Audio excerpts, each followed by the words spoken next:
Segunda carta de Paulo aos Coríntios, capítulo 4, versículo 7.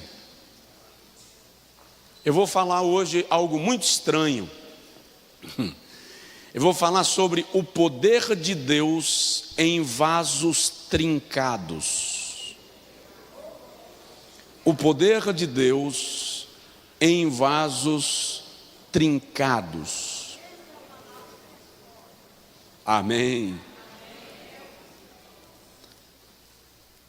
Temos, porém, este tesouro, segundo aos Coríntios 4, versículo 7. Temos, porém, este tesouro em vasos de barro, para que a excelência do poder seja de Deus e não nossa. Em algumas versões, inclusive na versão que eu tenho aqui à mão, diz: para que a excelência do poder seja de Deus e não de nossa parte. Diga amém. Agora vira para o teu vizinho e diz para ele assim: você é um vaso. Repete: você é um vaso. Agora diz para ele assim: de barro, tá? Senta, por favor. Irmãos, a Bíblia Sagrada, em diversos textos, nos compara ou nos chama de vaso de barro. Partindo do princípio de que o homem é criado do barro, do pó da terra, e que pelo menos 14 elementos químicos encontrados no barro também são encontrados no corpo humano, o que confirma que o homem foi tirado do pó, extraído do pó. A Bíblia se utiliza disto para, em algumas ocasiões, nos apresentar como vasos e Deus como oleiro. Em Jeremias capítulo de número 18, o Senhor diz a Jeremias: desce à casa do oleiro e lá eu quero falar com você. E quando Elias desce, ele diz: eu vi o vaso que estava na mão do oleiro, preso nas rodas, sendo fabricado, portanto, e o vaso se quebrou na mão do oleiro. E o Senhor então diz: não poderei eu fazer de vós assim como fez este oleiro com este vaso, ó casa de Israel. No profeta Isaías capítulo 64, versículo 8, o profeta diz: mas tu, Senhor, és o oleiro, e nós, barro, em tuas mãos. Isaías está desafiando o povo de Israel a compreender que Deus, como oleiro, nos pega e nos faz como Ele quer. Não, Ele não apenas faz, Ele refaz, pisa, amassa, modela, tosse, contosse, distorce e ajusta para ser no formato que Ele quer. E tem um detalhe muito gostoso nisso, que também Isaías desafia no capítulo 45, versículo 9, e diz assim: quem és tu, caco, para perguntares ao oleiro: que fazes? O que Isaías está dizendo é que o vaso, o barro, o caco não tem poder de perguntar ao oleiro o que ele está fazendo com o próprio vaso, com o próprio barro. Vou te provocar e preciso te dizer, porque o Senhor me inspira a fazê-lo: para de questionar Deus. Diz aí para o seu vizinho: para de questionar Deus. Você que está em casa, você é vaso, Ele é o oleiro. Somos seus filhos, somos suas filhas, servos e servas, porém vasos. o que significa que estamos sujeitos às trincas da vida, às intempéries, às adversidades. Muitas vezes um vaso trinca no processo de transporte, saindo da olaria para a vitrine. Às vezes, na própria olaria, no manuseio, o vaso trinca. Às vezes chega na vitrine lindo, maravilhoso e perfeito, e você compra um vaso espetacular e no transporte para casa ele quebra. E normalmente, se um vaso quebra na nossa casa, nós não deixamos na sala, muito menos em cima da mesa, pelo amor de Deus. Se a trinca não for tão escandalosa, a gente vira a parte trincada para o lado da parede. Às vezes até passa uma tinta para dar uma decorada, ou pega um paninho e contorna, decora o vaso. Mas o fato de estar virado para a parede, pintado ou coberto por um tecido, não elimina a trinca. O vaso trincou. O salmista Davi, em dado momento da sua vida, se sente exatamente assim, quando ele diz, Salmo 34, 12: estou esquecido no coração deles como um morto, de quem não há memória. Sou como um vaso quebrado. Davi está dizendo que os seus amigos lhe tratavam como se ele já tivesse morrido. Lhe tratavam com desprezo, lhe ignoravam. O apóstolo Paulo fala muito para nós desse assunto, dando-nos a compreender que nós não estamos isentos das tribulações da vida, que nós não estamos isentos da trinca de quebrar. Quando ele escreve a sua segunda carta aos Coríntios, capítulo 1, versículo 4, esse texto de Paulo é muito humano. Capítulo 1, versículo 4, versículo 8 e versículo 9, ele diz assim: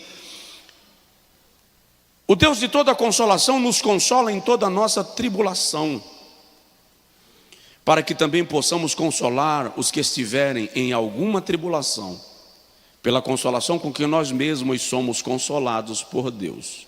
Daqui a pouco eu vou falar desse texto para você entender alguns processos da vida. No versículo 7 ele diz: e a nossa esperança acerca de vós é firme, sabendo que, como sois participantes das nossas aflições, assim também sereis participantes da nossa consolação. Porque não queremos, irmãos, que ignoreis a tribulação que nos sobreveio na Ásia. Olha que coisa forte. Tribulação que nos sobreveio na Ásia. Quem está falando? Quem está falando? Quem está falando? Paulo. Não quero que ignoreis as tribulações que nos sobrevieram na Ásia, pois fomos sobremaneiras provados, além e muito acima das nossas forças, de modo que até da vida desesperamos. Crente desespera? E crente desespera? Pois é, Paulo disse: desesperamos por causa das provações. Fomos provados além das nossas forças, de maneira que até da vida desesperamos. E é interessante que Paulo, no versículo 4, o apóstolo está nos ensinando que as nossas tribulações, as nossas batalhas geram experiência necessária para consolarmos aqueles que serão atribulados, como nós fomos atribulados. A nossa tribulação servirá de experiência para poder nutri-los de vida e de esperança. Fato é que o vaso trinca, e como vasos que somos sujeitos, portanto, a tribulações, batalhas, fraquezas e até fracassos. Deus não nos desampara em nenhuma situação. Vira para o irmão do seu lado e diz para ele assim: Deus não abre mão de você. Gente que abandona a vida, a fé, o ministério, porque tem a sensação que uma vez que o vaso trincou, Jeová vai jogar no lixo. Na verdade, ele pega o caco, trata, trabalha e refaz. Olha o que Paulo diz: temos, porém. Este porém de Paulo deixa claro para nós que o vaso é de barro, mas a excelência é de Deus. Com essas palavras, o apóstolo Paulo está dizendo que a essência que opera em nós é de Deus. O poder não é nosso, é de Deus. A autoridade não é nossa, é de Deus. A excelência não é nossa, é de Deus. O mérito não é nosso, é de Deus. Portanto, a glória não é nossa, é de Deus. Porque o vaso é de barro. Mas é incrível que o apóstolo não diz que temos tesouro em vasos de diamante. Ele não diz que temos tesouro em vasos de ouro. Ele diz que temos tesouros em vasos de barro. Por que isso? O mesmo apóstolo Paulo, um dia escrevendo para a igreja de Corinto, na primeira carta, capítulo 1, versículo 27 a 29, diz assim: pelo que Deus escolheu as coisas fracas deste mundo para confundir as fortes, e Deus escolheu as coisas loucas deste mundo para confundir as sábias. E Deus escolheu aquelas que não são, para reduzir a nada as que são, a fim de que ninguém se glorie na presença de Deus. Literalmente, e não é heresia dizer que Deus não escolhe os melhores. Ele escolhe aqueles a quem Ele quer escolher.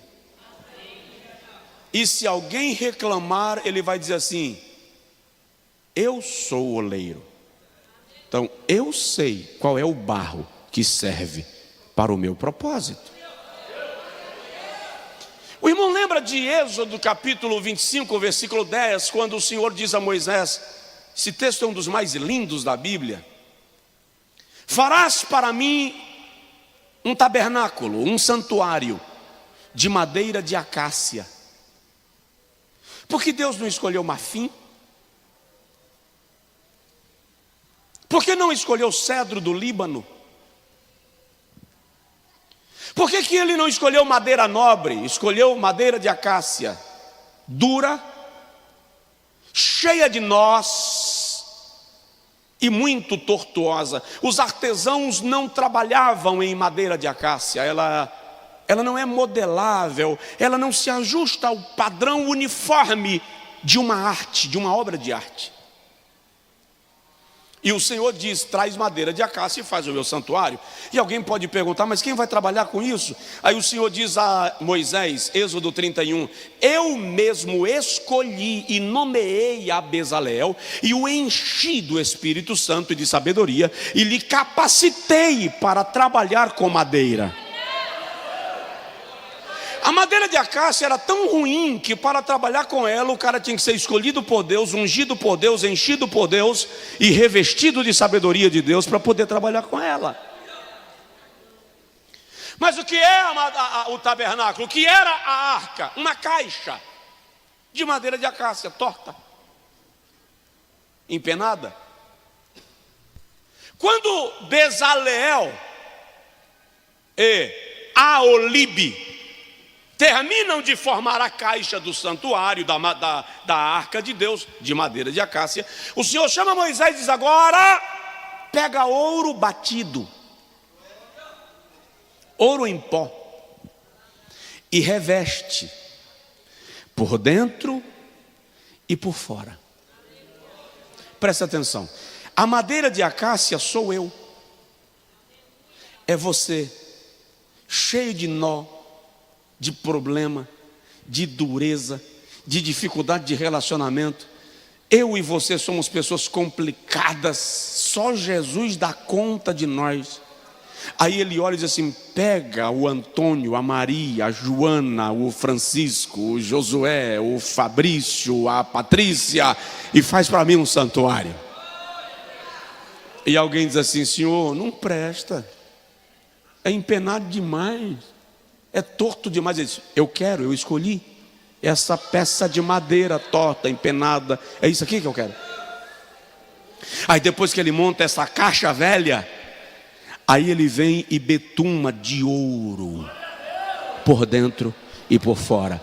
Enquanto madeira fala da natureza humana, ouro fala da natureza divina. Enquanto a natureza humana é tortuosa e complicada, a natureza de Deus é perfeita, plena e absoluta. Então o que o Senhor está dizendo naquele texto é: eu vou pegar você com todos os teus defeitos, com todos os teus problemas, e eu vou te revestir com a minha natureza. Quem olhar não vai ver madeira de acácia, vai ver a arca coberta de ouro. Só se você entendeu, dá glória a Deus. Porque Ele é perito em manifestar o seu poder onde há defeitos e imperfeições. A vida cristã, querido, não é a eliminação da natureza humana. A vida cristã trata do processo de transformação da natureza humana para a experiência da restauração da natureza de Deus em nós. Algumas pessoas têm a impressão de que igreja é encontro de anjos, e não é. É encontro de vasos de barro. Igreja é oficina, igreja é hospital, igreja é casa de recuperação, igreja é casa de restauração. E se a igreja não entender isto, então ela não entendeu o seu papel. É olaria, e Deus está tratando comigo e com você. Mas eu quero destacar 3 coisas sobre o vaso trincado, apenas 3, para você entender a sua própria vida. Primeiro, eu quero lembrar aos irmãos sobre o vaso que todo vaso, antes de qualquer processo, é escolhido. Diga comigo: eu fui escolhido. Não, pode falar com um pouco mais de altivez no espírito e diga assim: eu fui escolhido a dedo. Presta atenção numa coisa: os estudiosos dizem que existem pelo menos 208 tipos de barro no solo. Apenas 6 servem para fazer vaso. Então Deus não pega qualquer barro para fazer vaso, Ele escolhe. Provoca de leve o vizinho, fala com ele assim: sinta-se privilegiado. Você foi escolhido. No livro do profeta Jeremias, o Senhor diz ao próprio Jeremias, no capítulo 1, versículo 5: antes que saísses da madre, eu te escolhi. João capítulo 15, versículo 16, Jesus diz assim: não vos escolhestes vós a mim, mas eu vos escolhi a vós. Romanos capítulo 9, versículo 13, o Senhor diz assim: pelo que eu escolhi a Jacó e aborreci a Esaú. Aí você diz: e pode assim Deus escolher? Pode, o vaso é dele, o barro é dele, ele escolhe o que ele quer para fazer o que ele quer.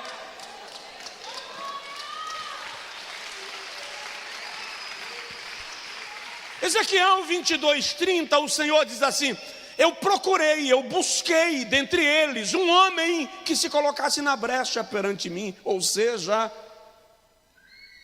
o Senhor está declarando que Ele inspeciona a terra. Ele observa os filhos dos homens e escolhe. Porque Ele é Senhor de tudo e de todos. Tem uma mulher na Bíblia, eu falo dela sempre. A Bíblia não diz o nome dela, diz o nome do esposo. Ela é mulher de Zebedeu, mãe de 2 apóstolos. E um dia ela chegou para Jesus em Mateus capítulo 20 e disse: Senhor, eu quero te fazer um pedido. Eu gostaria que o Senhor apreciasse com muito carinho o pedido que eu vou te fazer. E Jesus responde: fala, mulher de Zebedeu, do versículo 1, do versículo 20 até o versículo de número 23. E ela diz: quando tu chegares no teu reino, eu quero que os meus 2 filhos estejam assentados no teu trono contigo, um do lado direito e o outro do lado esquerdo. O resto dos crentes que se virem como for possível, mas eu quero meus meninos sentados lá no trono com o Senhor. Jesus diz assim: vocês não sabem o que estão me pedindo. Vocês podem beber do cálice que eu vou beber? E eles dizem, eles estavam ouvindo o pedido da mãe, foi combinado, se aproximam de Jesus, nós, a gente bebe. Jesus olha para eles e diz: do cálice que eu vou beber, vocês certamente beberão. Quanto a assentar-se comigo no meu trono, compete àquele a quem o meu Pai quiser conceder. Aquele a quem o meu Pai escolher. É meu Pai quem decide, é meu Pai quem determina. Jesus está falando de escolhas. E observe, Jesus tem muitas opções. Eu não estou sendo usado nesta noite porque Deus não tinha outra opção. Ele tinha, Ele tem. Se Ele quiser, Ele usa outro. Usa qualquer um que Ele decidir que vai usar. Então por que Ele escolheu a você? Por que Ele escolheu a mim? Por que Ele escolheu a nós? Tem um louvor que a gente canta de vez em quando que diz assim: o Senhor conhece os que são seus. Romanos 8:29, Paulo está falando de um dos assuntos mais complexos da teologia cristã. E ele diz assim: aos que dantes conheceu. O que Paulo está dizendo é que Deus te conheceu de antemão. Antes de você sair do ventre da tua mãe, Deus já te conhecia. Você foi escolhido. Quantos homens havia em Ur dos Caldeus quando Deus chamou a Abrão? Certamente havia muitos. Quantos homens havia na tribo de Benjamim quando Deus escolheu a Gideão? Quantos filhos Jessé tinha? 8. 3, inclusive, já faziam parte das forças armadas de Israel. Mas Deus vai lá e escolhe a Davi. E alguém pode achar ruim, mas Jeová diz assim: vocês são meus, Davi é meu, Israel é meu, então a coroa fui eu quem dei, o reino é meu, eu escolho quem eu quero. O vaso é escolhido, presta atenção, não é sobre você, é sobre soberania, não é por causa de você, é decisão divina. Você não foi escolhido porque é o mais bonito, não foi escolhido porque tem olhos verdes ou caramelados. Você não foi escolhido por causa do teu perfil físico. Você foi escolhido porque Jeová dos exércitos, dono da presciência, Senhor da onisciência, aquele que conhece o futuro com a clareza que conhece o passado e o mesmo brilho que conhece o presente, Ele olhou para você e disse: eu quero esse homem, eu quero essa mulher, eu vou salvar, eu vou restaurar, eu vou usar, eu vou fazer. Foi Ele quem decidiu assim. Dá para você dar um glória a Ele? Presta atenção. No dia que você nasceu, milhares de crianças nasceram. Ao longo da sua vida, milhares morreram, milhões. Teve gente que morreu perto de você. Houve um acidente, teve morte, você sobreviveu. Veio uma pandemia inexplicável e matou milhões de pessoas. Fala sério que você acredita que você ficou vivo porque você se cuidou mais do que aqueles que não sobreviveram. Fala a verdade que você se engana desse jeito. Irmão, eu conheci pessoas que se cuidaram ao extremo e não atravessaram a pandemia.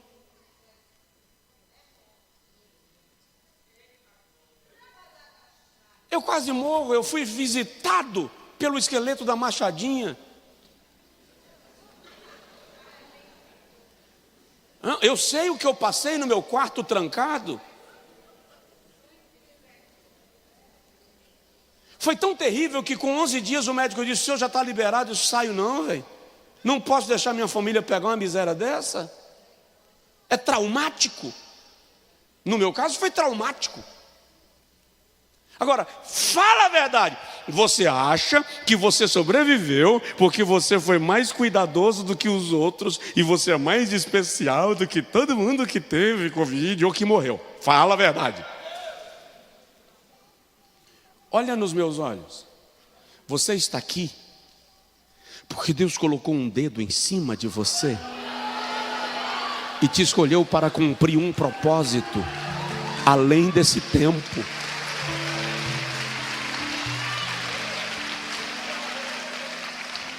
Eu vi gente saudável partir e gente extremamente doente atravessar.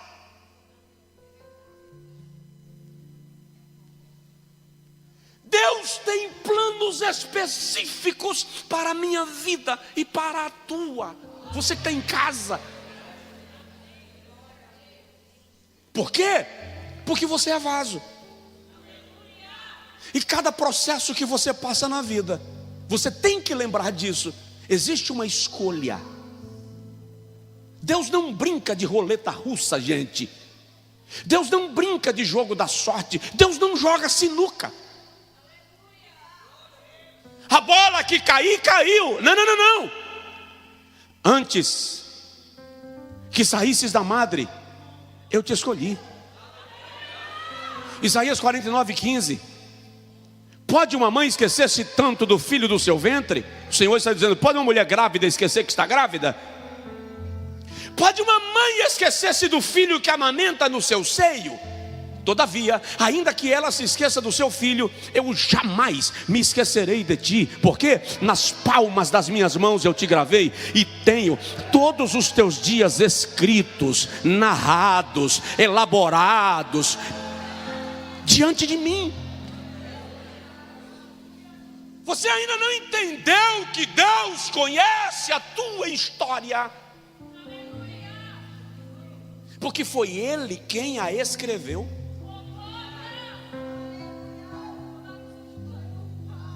Corre, foge. Foge da salvação, foge da igreja, foge da comunhão, foge do encontro com Deus, foge do ministério, foge, que Jeová está olhando e deixando você ir. Quando você menos esperar, na próxima esquina, Ele atravessa no teu caminho e diz: estou sempre na tua frente. Não importa o quanto você corra, eu estou sempre na tua frente.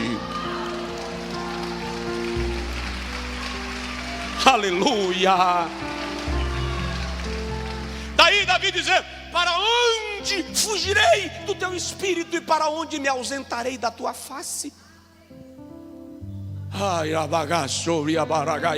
Se eu subir aos céus, aí a tua morada. Se eu descer ao abismo e lá colocar a minha cama, até lá a tua mão me alcançará. Se eu disser: habitarei nas trevas e o Senhor não me alcançará, até lá a tua luz me guiará. Salmo 139. Tu me sondas e me conheces. Tu conheces o meu sentar e o meu levantar. De longe tu sabes os meus pensamentos, sem que saia uma palavra da minha boca, tu já sabes muito bem.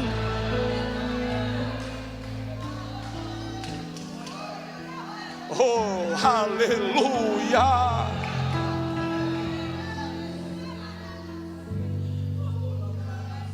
Segundo,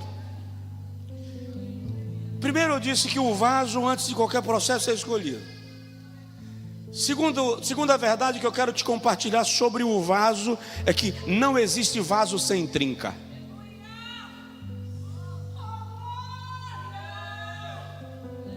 Olha para o irmão do seu lado e fala com ele assim: eu não sou perfeito. Fala com ele assim: eu sabia. Agora diz de novo para ele: nem você.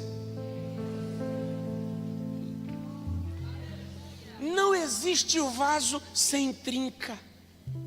Não há vaso perfeito. Todo mundo aqui que trabalha, quando termina de fazer a sua obra, diz assim: faltou um detalhe. Quem costura, quem trabalha na ótica, na loja de carros, sempre vai encontrar uma forma de refazer o que já foi bem feito. Eu tenho um livro que eu ainda não publiquei, que esses dias eu olhei para mim e falei assim: Josué, para, senão não vai terminar nunca. Porque eu escrevo o livro inteiro, quando eu termino o que eu vou ler para conferir, aí eu começo a reescrever. Esses dias eu falei: não, para, se você não ficar satisfeito depois de publicado, você publica o volume 2, senão não vai parar nunca. Paulo diz aos Filipenses no capítulo 3, versículo 12 assim: não que eu seja perfeito, ou que eu já tenha alcançado, mas prossigo para alcançar aquilo para o que também fui alcançado. Então Paulo está dizendo: eu não sou perfeito, eu estou prosseguindo para alcançar o meu propósito. A filosofia grega acreditava, defendia, praticava que algumas pessoas já nasciam com o seu desígnio pré-estabelecido. E os gregos definiam os desígnios de cada cidadão pelo seu estereótipo, pelo seu biotipo, pelo seu perfil, pelas linhas do seu rosto. Os belíssimos eram considerados deuses. Os menos belos, mas engrandecedores, eram semideuses.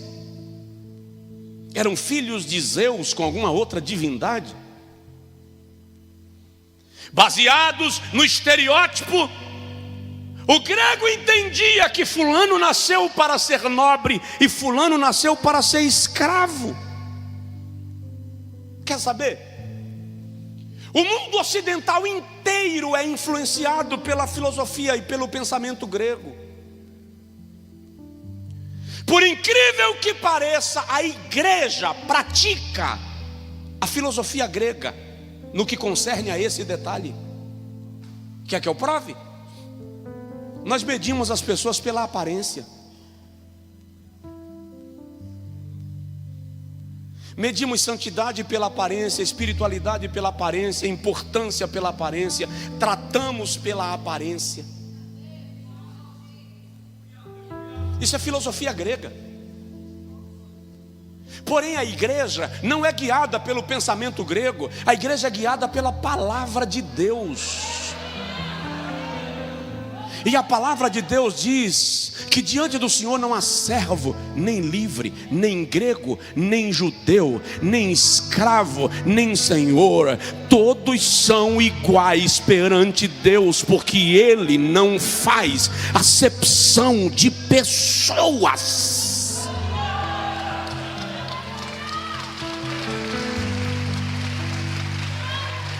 É preciso eu e você, nós nos libertarmos do conceito de medir as pessoas pelo que elas parecem ser. Você pode se enganar gravemente. Ah, como eu já fui maltratado por não parecer ser. Lembro que a primeira vez que eu vim pregar em Feira de Santana, quando eu cheguei, o pastor falou: é você que é Josué Brandão? Eu disse: sim, senhor, pastor.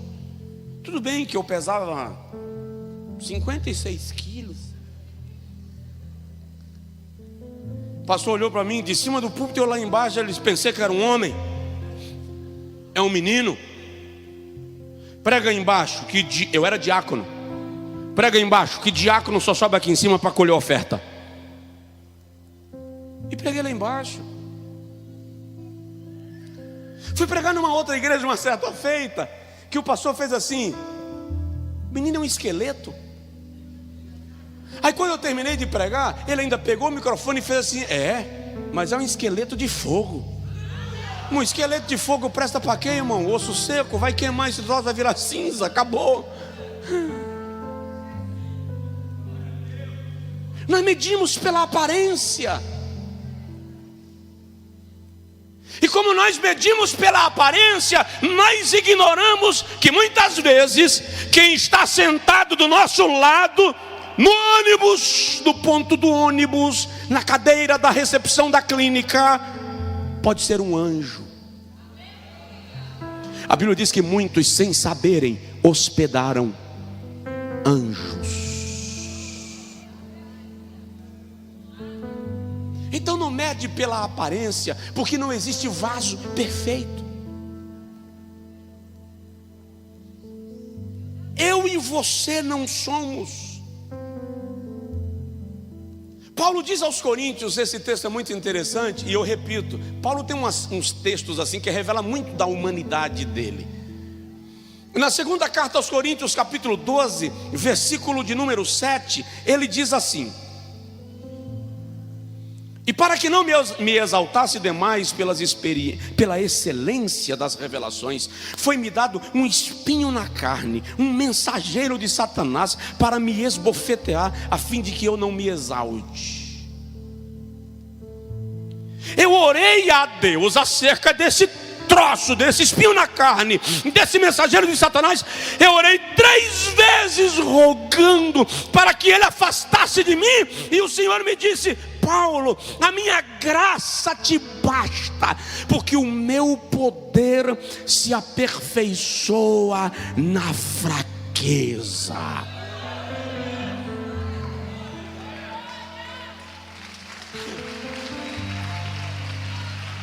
Eu estava lendo esse negócio hoje à tarde e parece que eu estava ouvindo Deus dizendo no meu ouvido: eu não preciso que você seja forte. Eu já tenho todo o poder e força. Não é a tua força, não é a tua aparência, não é a tua capacidade, não é a tua habilidade. É o meu poder operando na fraqueza. É como se Deus dissesse: essa peça fraca é exatamente a peça que eu preciso para encaixar aqui.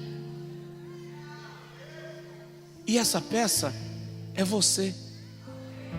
Diga comigo, essa peça frágil sou eu. Ai, que Deus maravilhoso. Que Deus esplêndido. Eu já disse aos irmãos, já vou terminar. A gente vive debaixo de 4 regras, eu chamo de leis da hipocrisia. 4 leis da hipocrisia que a igreja pratica legal, mas a sociedade como um todo, regra geral, pratica também. A igreja só continua praticando, se converte, aceita Jesus como Salvador, mas continua praticando as 4 leis da hipocrisia. Quais são? Primeira, não tenha problemas. Não tenha problema no casamento, não tenha problema no ministério, não tenha problema nas finanças, não quebre, não entre em falência.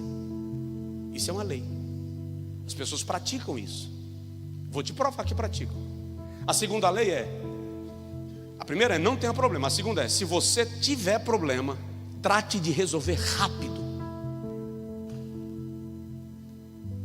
Terceira, se você tiver problema e não conseguir resolver rápido, mascare. Finja que não tem. É por isso que nós vivemos num mundo de pessoas mascaradas. Você sabe de onde vem a palavra hipócrita? Etimologicamente, o termo hipócrita era aplicado aos atores dos teatros gregos. Por quê? Hipócrita falava daquele que representava um personagem.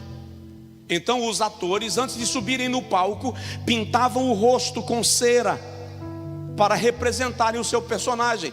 Ou seja, era o hipócrita. Quando ele descia do palco, terminou a apresentação, lavava o rosto, tirava a cera. Agora ele não é mais hipócrita, agora é ele mesmo. As pessoas vivem com o rosto cheio de cera, representando. Estou péssimo, mas tenho que fingir que estou bem. Quebrei, mas continuo fingindo que estou rico. Estou em crise conjugal, mas na frente das pessoas pego na mão, que é para as pessoas pensarem que eu estou vivendo as 1001 maravilhas. Porque fingir é uma prática que agrada a todo mundo.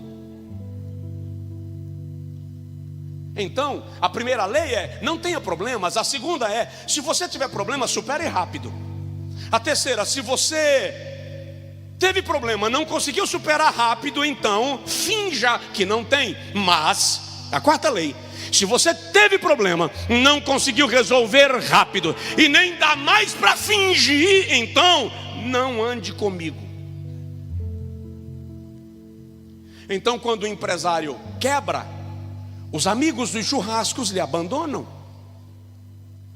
Quando um casamento acaba, os amigos do casal se afastam de pelo menos um. Quando o ministério entra em crise, os amigos ministeriais abandonam. São leis da hipocrisia. Só que o Senhor chama a gente e diz assim: não existem vasos perfeitos. Não existem vasos inteiros. Olha o que Paulo diz aos Coríntios na primeira carta, capítulo 12, versículo de número 15 a 18, ele diz assim: se o pé disser, porque não sou mão, não sou do corpo, nem por isso deixará de ser do corpo. E se a orelha disser, porque não sou olho, não sou do corpo, nem por isso deixará de ser do corpo. Se o corpo todo fosse olho, onde estaria o ouvido? Se todo fosse ouvido, onde estaria o olfato? Mas agora Deus colocou os membros do corpo, cada um deles como quis. Versículo 27, Paulo continua falando disso. Ora, vós sois o corpo de Cristo. Deixa eu começar do 21. E o olho não pode dizer à mão, não preciso de você. Nem a cabeça pode dizer aos pés: não preciso de você, não tenho necessidade de você. Antes, os membros do corpo que parecem ser mais fracos são necessários. Você nem lembra que tem dedo mindinho no pé? Mas dizem que ele é responsável por 50% do teu equilíbrio quando você está de pé. Você tem trilhões de células no teu corpo e você nem lembra delas. Mas a medicina moderna diz que o simples fato de uma célula se reproduzir de maneira errada ou parar de se reproduzir pode gerar um câncer mortal.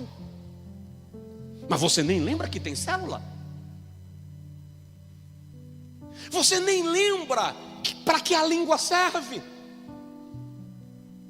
Você não consegue lembrar que a língua é quem mexe o alimento na boca para conduzir a mastigação, que é ela quem traz o alimento para o interior do corpo. Você não lembra disso.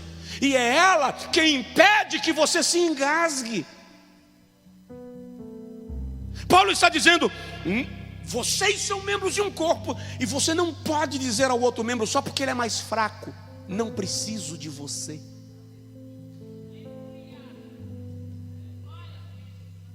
Vamos traduzir isso? Dá uma olhadinha na pessoa do seu lado. Isso é pedagógico, é necessário.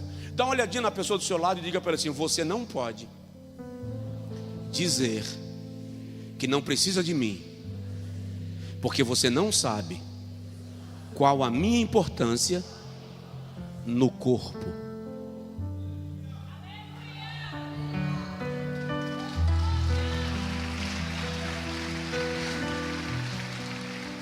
Não despreze alguém só porque não parece forte.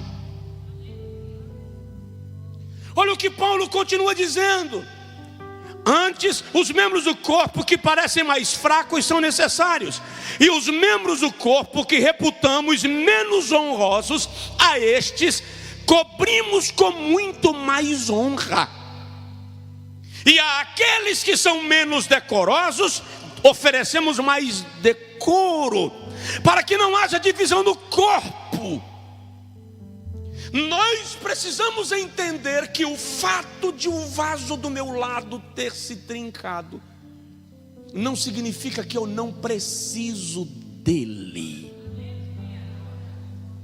Quando você menos espera, esse alguém pode lhe estender a mão,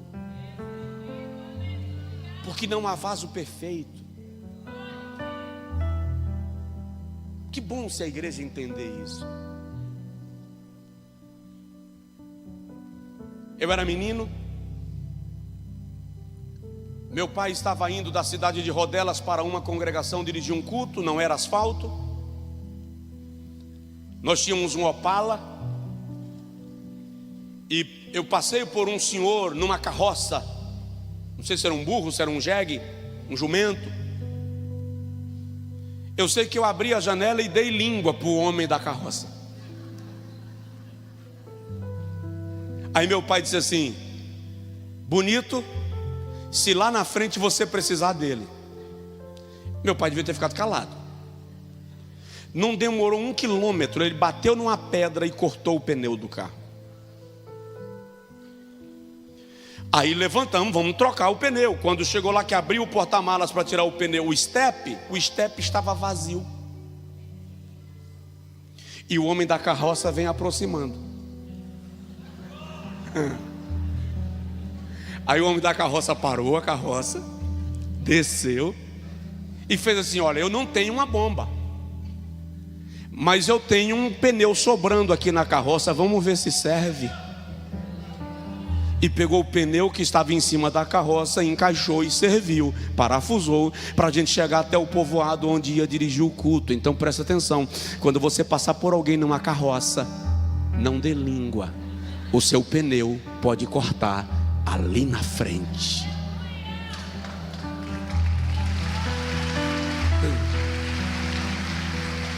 Eu vou terminar. Terceira verdade sobre o vaso: o que as nossas rachaduras comunicam? As tuas falhas comunicam alguma coisa. Jesus diz assim: se alguém não se fizer como uma criança, não herdará o reino de Deus. Assim como um vaso trincado, Jesus usa a criança para falar da fragilidade, da simplicidade da vida, da beleza da vida. E ele está dizendo: se você não olhar para o outro e se tornar como ele, se colocar no lugar dele, você não entra no reino dos céus. De repente nós precisamos aprender que quando o Senhor olha para Paulo e diz: o meu poder se aperfeiçoa na fraqueza,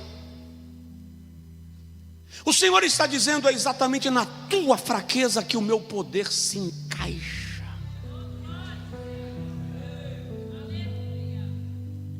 É como uma teia de aranha que não suporta o peso de um puxão, mas se ela estiver entrelaçada num fio de aço, não é a teia de aranha, é o fio de aço quem garante a sustentação da base.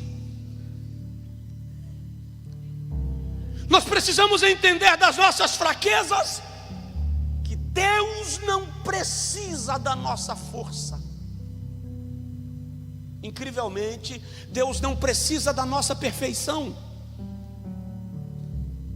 Incrivelmente, Deus não precisa da nossa inteligência. Ele só precisa que nós nos curvemos diante dele em rendição, e ele vai manifestar o seu poder através de nós. Você é peça necessária para o projeto que Deus elaborou. Você é elemento necessário para o plano de Deus. Lembro-me de uma famosa peça teatral, inspirada no poço de Betesda, no tanque de Betesda. E na peça, quem vai entrar nela é um médico. Quem vai entrar no poço é um médico. E quando ele vai descendo os degraus do poço de Betesda, o anjo que vem mexer as águas aparece, e em vez de mexer as águas, coloca a mão no peito dele e pergunta: por que você está descendo aqui? E o homem diz: porque eu sou melancólico, eu sou muito triste, eu não tenho brilho no olhar, o meu sorriso não surge mais. E o anjo olha para ele e diz: e onde estaria o teu poder se não fosse a tua melancolia? É justamente por causa disso que você compreende e trata todos os melancólicos que chegam na tua sala precisando de consolo.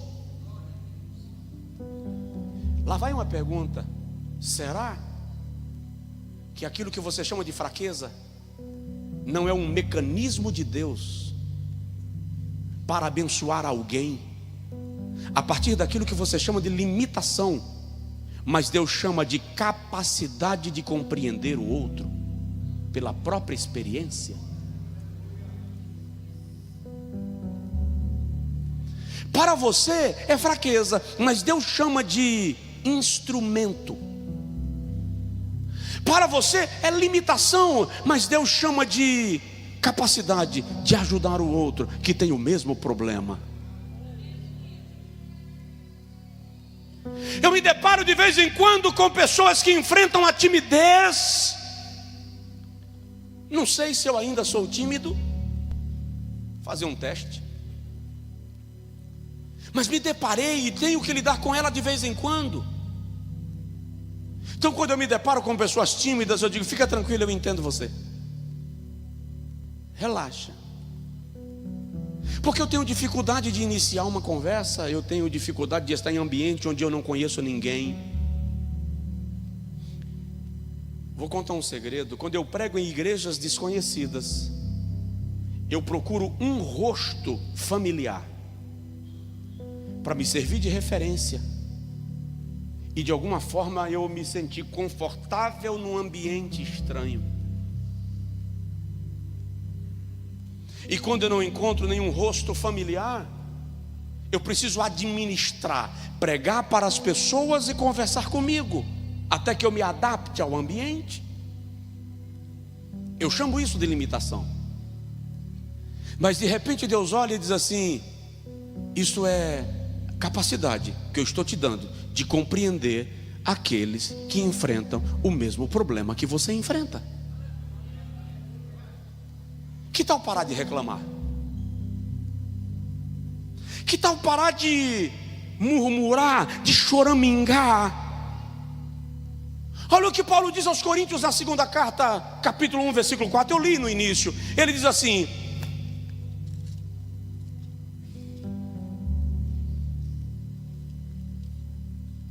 o Senhor nos consola em toda tribulação, para que também possamos consolar os que estiverem em alguma tribulação, com a mesma consolação com a qual fomos consolados. Vira para o seu vizinho e diz para ele assim: a tua luta tem propósito. Qual o propósito, pastor? Pelo amor de Deus, se o senhor soubesse o que eu estou passando. Ai, ai, bonito falar isso lá do púlpito. Alguém já me disse assim: se o senhor ouvir minha história, o senhor chora. Ouve a minha. Você está sendo treinado. Treinado para quê, pastor? Pelo amor de Cristo, isso aqui é guilhotina. Você está sendo treinado para tratar aqueles que vão trilhar o teu caminho passando pelo mesmo processo que você está passando ou que você já passou. É estranho entender isso, mas o que eu quero que você compreenda é que Deus transforma deserto em escola. Ele não promove a tua dor, mas utiliza. Deus não te faz sofrer, mas torna o teu sofrimento, ou faz o teu sofrimento cumprir um propósito. É muito mais fácil ajudar alguém que está passando um problema pelo qual você também passa, do que ajudar apenas pela teoria. Quem passa pela bigorna, alguém aqui sabe o que é bigorna? Vocês são modernos demais para tanto, né? Instrumento do ferreiro, que era usado para malhar o ferro até que ele venha para o lugar. Quem passa pelo esmerilho, quem passa pela fornalha, desenvolve capacidade de tratar as pessoas. A Bíblia diz que a tribulação gera paciência, e a paciência gera experiência, e a experiência gera esperança, e a esperança em Deus não confunde, não desaponta.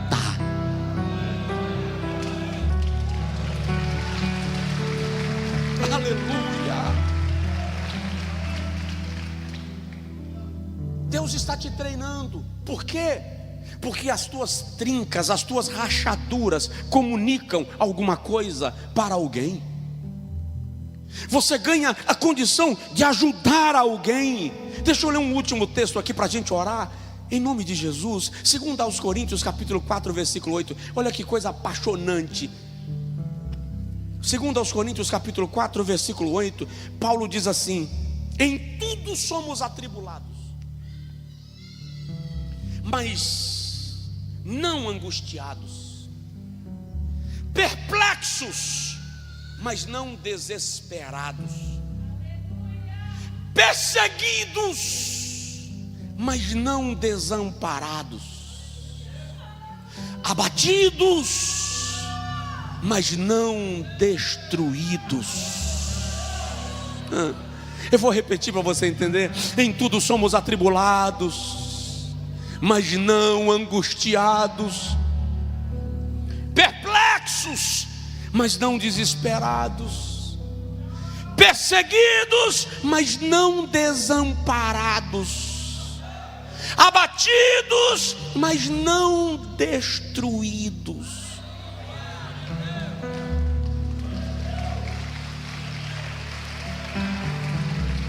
Diga comigo: ferido sim, morto não.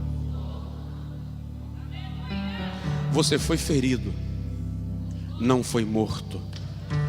E aquele que cura feridas veio ao teu encontro nesta noite e vai te usar.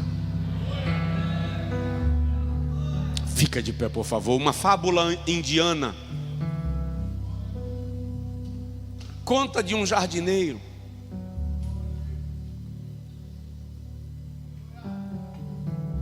que todos os dias ia com 2 baldes buscar água na fonte para regar o jardim. Mas na viagem ele descobriu que um vaso estava rachado e ele derramava a água inteira. Mas ele continuou indo buscar água todo dia, levando o balde rachado. E um dia, lá na despensa, o balde inteiro olhou para o balde rachado e disse assim: eu não sei para que você ainda vai para a fonte. Quando você chega no jardim, você já está vazio, você derrama a água inteira no caminho, você não presta para a missão que você está desenvolvendo. O balde rachado, quando encontrou o jardineiro, falou: eu não sei para que você me usa. Eu terminei de me conscientizar que eu não sirvo para o seu propósito. Você me mergulha na fonte, mas quando eu saio da fonte eu já venho derramando água, e quando chega no jardim eu não tenho mais nada. O jardineiro, olhando para o balde rachado, disse: você já percebeu que eu sempre lhe carrego na mesma mão e do mesmo lado? Sim, e daí? Você já observou que é exatamente do seu lado que existem flores em todo o caminho? Eu uso você para regar as plantas do caminho. Nem todos vão regar o jardim na porta da casa. Alguns vão regar o jardim no caminho. Você faz parte de um propósito. Eu quero orar com você. E eu quero que você saia do seu lugar se você está nutrindo aquele sentimento de eu não sirvo para o plano de Deus. As promessas que Deus me fez devem não ter mais validade, porque as pessoas estão me medindo. Eu vivi esse processo, eu vivi esse. As pessoas julgam mesmo, pode ficar tranquilo.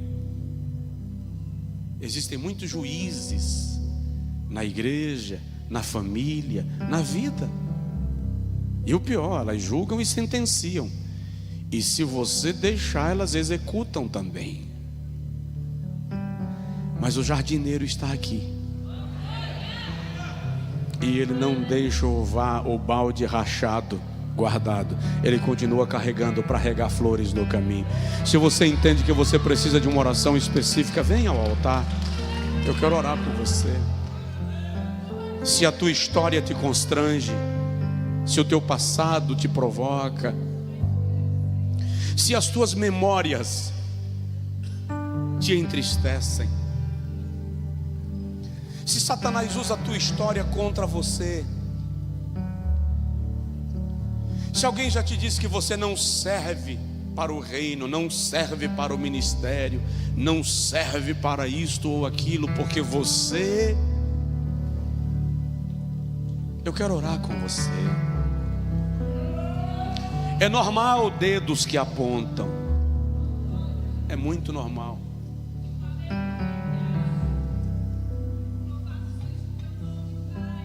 É normal dedos que apontam, mas é extraordinário a mão que se estende. E a mão de Deus está estendida em tua direção e em teu favor.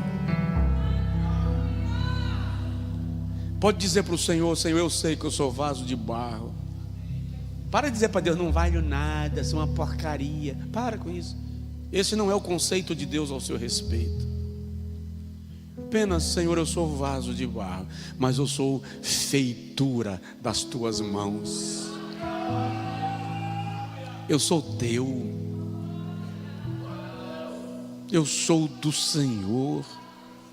Faz de mim o que o Senhor quiser, como o Senhor quiser.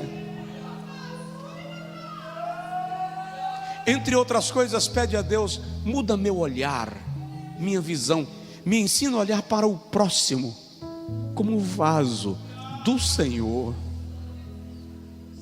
como obra-prima de Deus, obra de arte de Deus.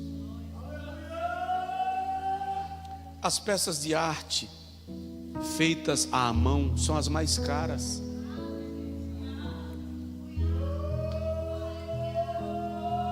No dia que você for a Paris, alguém aí diz amém? Coloque o Louvre, Museu Louvre, na sua escala. Você vai ver lá quadros de milhões de dólares. E os feitos à mão são os mais caros. Os ternos feitos à mão são os mais caros. Vai comprar um sapato comum, tem um preço. Aquele que está escrito lá, feito à mão, tem outro preço.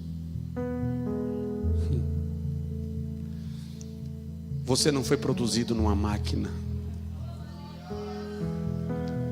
A expressão bíblica façamos indica que Deus pegou o barro e manuseou, desenhou, modelou, fez à mão. Um dia ele disse a Moisés: eu desenhei o nariz do homem, eu desenhei o olho do homem, eu desenhei a boca do homem. Você tem um valor inestimável.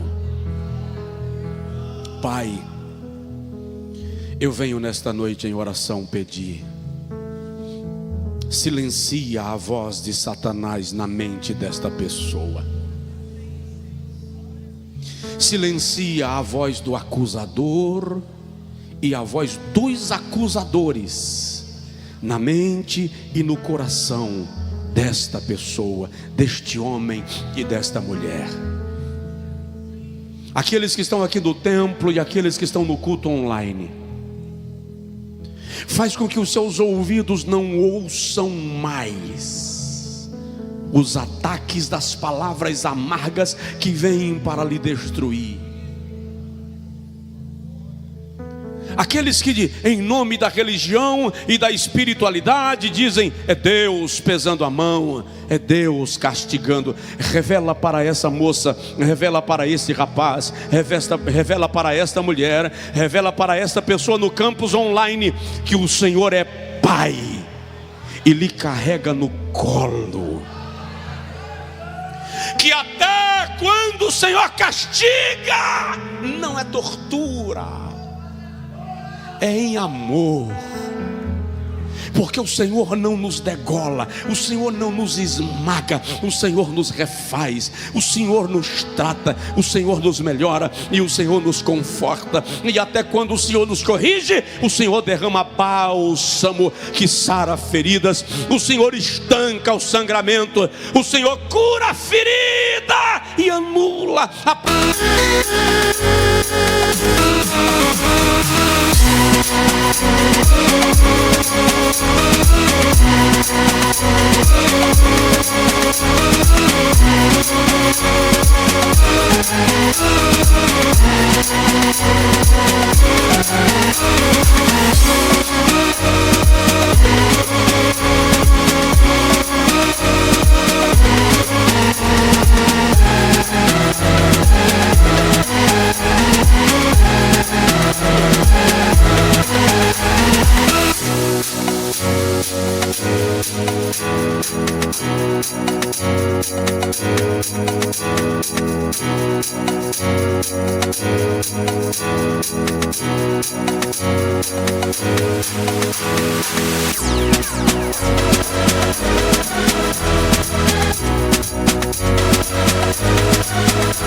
Palavra de morte, eu quero na autoridade da tua palavra abençoar a alma desta pessoa com consolo, que ela seja consolada nesta noite, que ela seja confortada nesta noite, que o seu coração seja visitado pelo Espírito Santo agora. Que o seu coração seja agora, Senhor, encontrado pelo Espírito de toda consolação, e a tua graça lhe faça sair daqui hoje sorrindo, cantando, com um cântico de gratidão, com um hino de celebração. Eu ministro sobre esta vida agora a paz que excede a todo entendimento, em nome de Jesus. Se você recebe, diga ao Senhor: eu recebo a tua consolação, eu recebo a tua consolação.